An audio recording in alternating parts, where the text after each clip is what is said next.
Hello, everybody, and welcome back to False Nine Footy. So, Manchester United versus Tottenham in the Europa League final, and yeah, Tottenham won 1-0. In this video, I want to talk more about Manchester United and how they just completely. I don't want to say underperformed because they've performed so poorly all season, where it's kind of like expected for them not to play that well. But Tottenham, Brennan Johnson scored in this match. It was a pretty good goal. But really, this match, Tottenham had 27% possession. United had 73%. But really, this match it didn't have much in it. Brennan Johnson scored the goal, and then Tottenham really didn't create too many chances after that. I really want to talk about, I'm going to talk a lot about Manchester United in this video, but I want to shout out Tottenham and their kind of defensive. Like they parked the bus pretty much after they scored their goal. Like the last 20, 15 minutes, they were just parking the bus, and you have to say, like, they had the personnel to do it. Like, when you have Udogi, Van de Ven, Romero, Porro, and then you have Vicario as your keeper, like,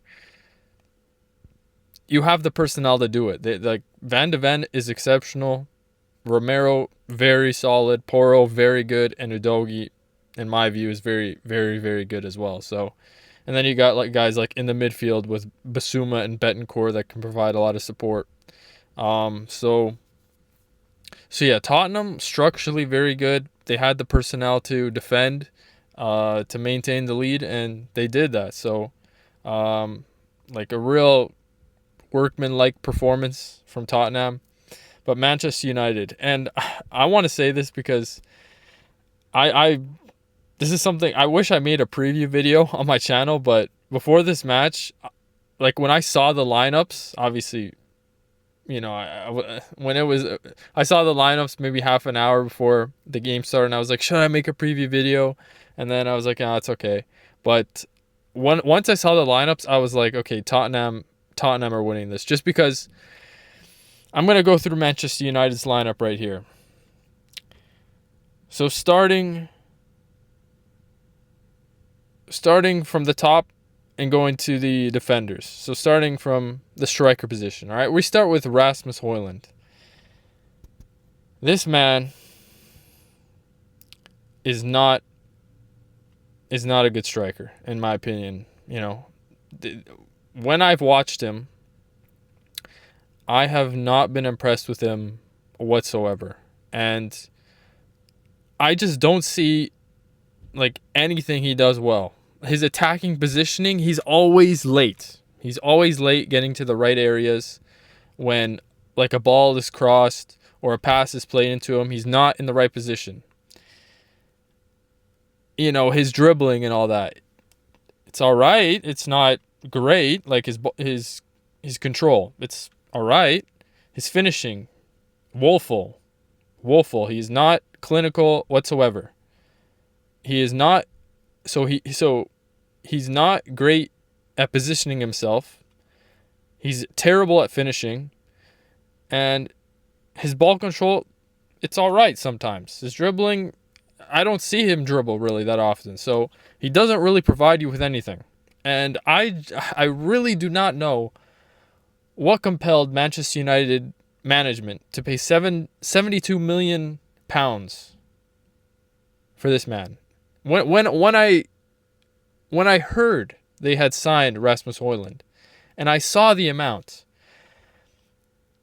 I had no idea what they were doing. Like, I just did not. There were a lot of other options out there for a lot less, and they went with Rasmus Højlund for 72 million. Okay. You have Xerxes, who in my view is better than Højlund. Amorim 100% should have started Xerxes. Does that change the result? Maybe not, but I think you get more chances. Okay, now we go with the two attacking midfielders, Mount and Diallo. Diallo, fine. Mount, again, complete waste of money. When they signed Mount, I think it was 2 years ago, again, I I think most football fans knew it was a terrible signing, especially for the amount. Especially for the amount. If they got Mount on a free, or if they got Mount for like 10 million, 20 million, not even 20, like 15 max, fine, good depth player. 50 million is one of the worst transfers I have ever seen in my life. 50 million for Mount? Like, what did they think Mount? Did anybody watch Mount in terms of the United scouting staff? Did anybody at Manchester United watch Mount at Chelsea prior to buying him for 50 million pounds? Because there is you can't be a football fan and have thought at the time that Mount was worth 50 million pounds. He was not. There was no it's like people at Manchester United that wanted him and that thought 50 million was an acceptable price point. It's like they didn't know what they were. It's like they didn't even actually watch him, because that's the only way you could spend 50 million on a player that is worth max maybe 10 million. It was outrageous. It was, again, this is how you ruin a football club. You spend big on mediocre to below average players. That's how you ruin it. You waste all your money on players that aren't worth that amount, so that you have no money to spend on other players, to spend on better players, because you decided that Mason Mount is worth 50 million pounds. Okay, great. That's what you get. And you give him the number 7 shirt, which is laughable. It is laughable that he has the number 7 shirt. It is... Okay. We move on. So the 3-4-3 formation. Now we go with the 4 across. We go with Dorgu, Casemiro, Bruno Fernandes, and Mazraoui. Dorgu was actually good, was pretty good this match. Mazraoui, he was kind of like, okay. Casemiro did his job. Bruno didn't have a great match. And then we go, Luke Shaw had a terrible match. I just don't know why he was playing. And then you got Maguire and Euro playing in the 3 at the back, and then Onana. Didn't have a great game either. Now, I want to say something about Amram. He loves the 3-4-3 formation, okay? I don't. It's basically a 5 at the back, right? Because you have Dorgu and Mazraoui as the wingbacks. That's like a 5, right? It's like a 5 at the back, basically. They're wingbacks, but you basically have 5 defenders on the pitch, and you need Mazraoui and Dorgu to kind of get up and attack as well, right? I'm going to say something. I do not like wingback formations. The only exception to this is Inter. Your wingbacks need to be exceptional. Otherwise, I despise 3 at the back, 5 at the back formations. I just don't like them, because you handicap yourself. You have 5 defenders on the pitch.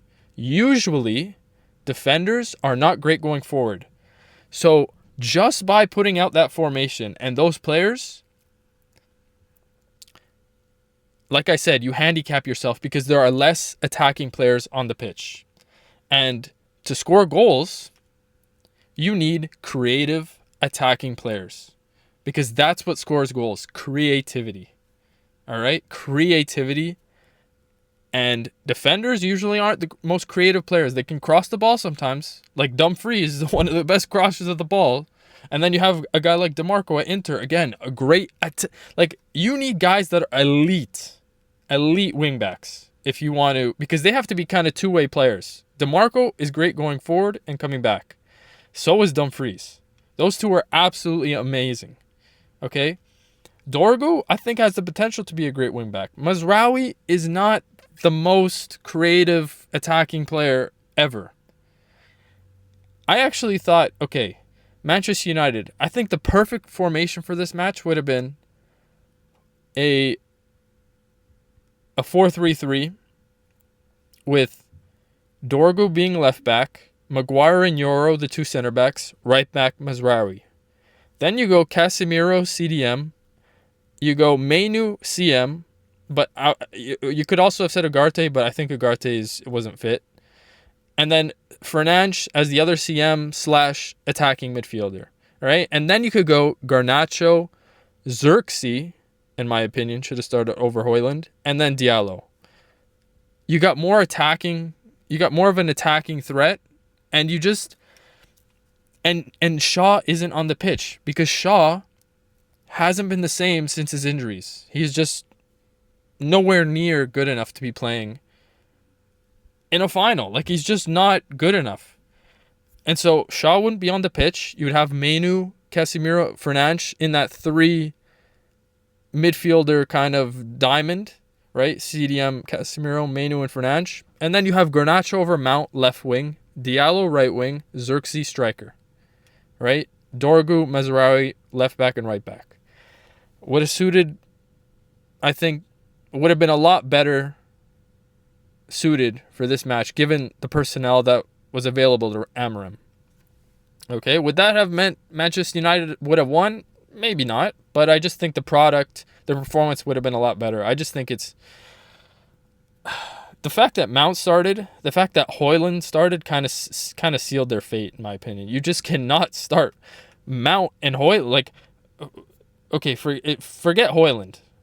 No, don't forget Højlund. Those two are just abysmal, in my opinion. Those two provide nothing, And the thing is, like I said, when you have five defenders out there, Dorgu, Shaw, Maguire, Euro, and Mazraoui, you need your attacking players to kind of carry that weight. They need to be good attacking players because you have a lot of defenders out there. So when you go on offense, you rely heavily on the offensive players that you have out there, and if they're not good enough, you're not gonna produce quality chances. It's just not how it's gonna work, right? So Mount, abysmal. Højlund, not great. And then when Garnacho and Xerxes came on, it was like they had 20 minutes left, and you're asking them to do a lot, and it just wasn't the right amount of time. So Amorim, for me, not a great match from him. Again, if he sticks with this formation, he needs the right players to play this way because that was my one worry. I liked what Amorim did at Sporting, but the formation. Every time I saw that formation, I balked. I was like, I do not like this formation. You need the personnel. The personnel matters. If you do not have the personnel to play this way, you cannot play this way effectively. You cannot. You cannot, because you need your wingbacks to do so much, right? It limits the amount of attackers you have out there, and so that means your wingbacks need to, defensively they have to be solid, but offensively they have to provide something too. And I'm not saying it's their fault. I'm just saying, if your wingbacks don't provide anything, then it puts a lot of stress on the attackers that you have out there. So like the Mounts, the Diallos, the Bruno Fernandes, right? Those are the only three because Højlund was never going to do anything. Mount is never going to do anything. So the only guys that can do something, right, in the starting lineup are Bruno Fernandes and Diallo. Like, the amount of pressure that's on these guys to do something when you have a striker that isn't going to score goals. Mount does absolutely nothing out there, right? Shaw, you have a defender. Like, it's like you cannot do anything with this formation because you do not have the personnel. Okay, that's all I'm going to say with that. Regarding that, Tottenham, great performance by Tottenham. As I said before, Solanke, he was good. Brennan Johnson, great. Basuma, I've always liked Basuma since he was at Brighton. Can do it all in the midfield. Van de Ven, he's an exceptional player, Mickey Van de Ven. He's really good now, and he's going to be really good in the future. Again, I really like their back four. Edogi, Van de Ven, Romero, and Porro. You cannot go wrong. And then, obviously, their goalkeeper, Vicario. Very good. So, I think this match was props to Tottenham. They did their job. Obviously, Sarr, too, in the midfield. I forgot to mention Sarr. He was solid. But Manchester United have hit rock bottom. And in the summer, they've got to address those issues. Like, I've heard they're going after Delap at striker. I'm someone that always believe, okay, if you cannot get Gyökeres, which everyone's going after Gyökeres, right? That doesn't have a striker.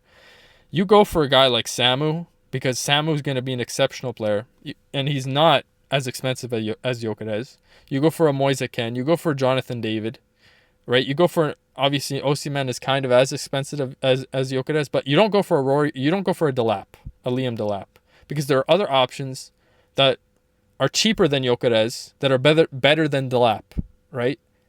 And are about as cheap. Like Samu is maybe 10 million, 20 million more than Delap in terms of market valuation, I go with Samu. Go with Moise Ken. You know, there are players better than Delap. Okay. I'm going to make a whole video on Manchester United and, you know, how they should rebuild, but this was an abysmal performance by Manchester United, and Amram, you know, not a great performance from him either as manager. So yeah, Manchester United, as I said before, have hit rock bottom. They got to really retool. They've got to really look themselves in the mirror, and understand where they're at is because of the decisions they've made in the past, right? Signing, as I said before, signing players for crazy amounts of money when they're not worth even a fraction of what they paid for these guys. So I don't know who's scouting, who is responsible for scouting players at Manchester United, but it's been atrocious. The recruitment has been atrocious, and this is the reason why they finished 16th in the Premier League and why they haven't won the Europa League and why they're in the predicament that they're in. So with all that being said, that's been me.